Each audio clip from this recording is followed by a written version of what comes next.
We're going to talk more about this now with Bryce Warner, a Canadian virologist specializing in viruses like Hantavirus. He joins me now live from the University of Saskatchewan in Canada. Bryce, thanks for taking the time to share your expertise with us. As we just heard there, the virus is still mostly passed to humans from rodents. If that's the case, why are we seeing these cases of it also jumping from person to person? Yeah, so this virus, the Andes virus, is the only hantavirus where we've had previous documented human-to-human transmission, and that has happened a couple of times in the past in rare outbreaks, and that's what we're seeing here. So it's, the circumstance of it, the initial case being with one of the only hantavirus that can transmit human to human, unfortunately, in this case, but that transmission efficiency is still, pretty low. Even if it is low, we are seeing it happen. And given that, what do you think about this decision to let the people off the cruise ship in the first place? Yeah, I think it's, really weighing the pros and cons and weighing the balance of the risk. And that's, up to each sort of individual jurisdiction and how they wanted to treat each individual coming back to their home countries. I think, they had to weigh the what it would mean to keep all of the people docked, there for a certain amount of time, and they're recommending 42 days of quarantine, and so that would have been quite a long time to keep people on the ship and not letting them off. And so I think it really just makes things easier to take the precautions needed to get them home, and that's what they chose to do. But I guess that's the question. This is where your expertise as a virologist is really interesting. Is that really indeed the smartest move? Isn't there still a risk of more person-to-person passing of this virus?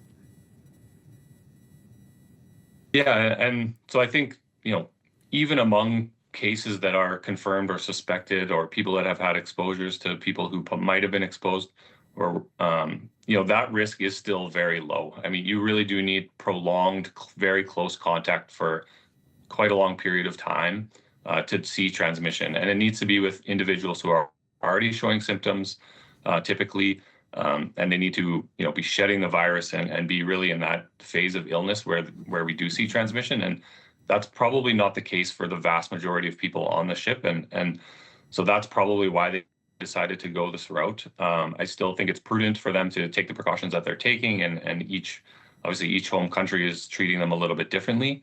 But that's why they took the precautions they did while evacuating them.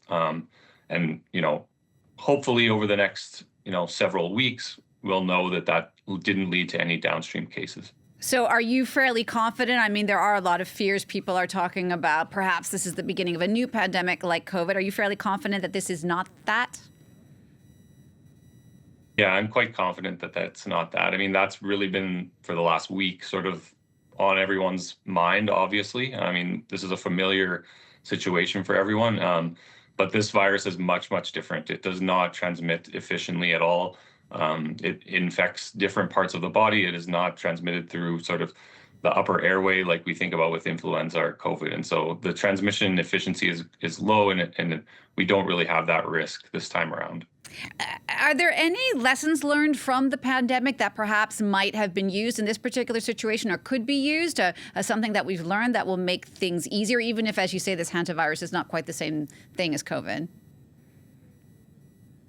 Yeah, I mean, I think, the precautions that they're putting in place are, if we think about the pandemic, these are very similar. It's, if you had a known exposure, you're staying isolated in your home, and Should I do if one you more?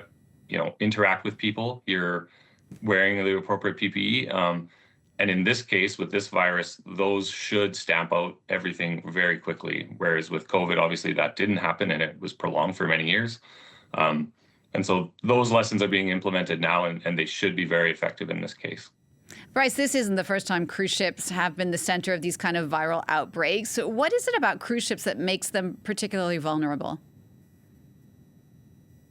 Yeah, I mean, particularly for respiratory or fecal oral infections. I mean, it's really just people living in close quarters together, either in the same cabin or adjacent cabins, or sharing the same eating spaces, sharing the same, the dining hall, the pools, everywhere where you're in a communal space with the same people for an extended period of time.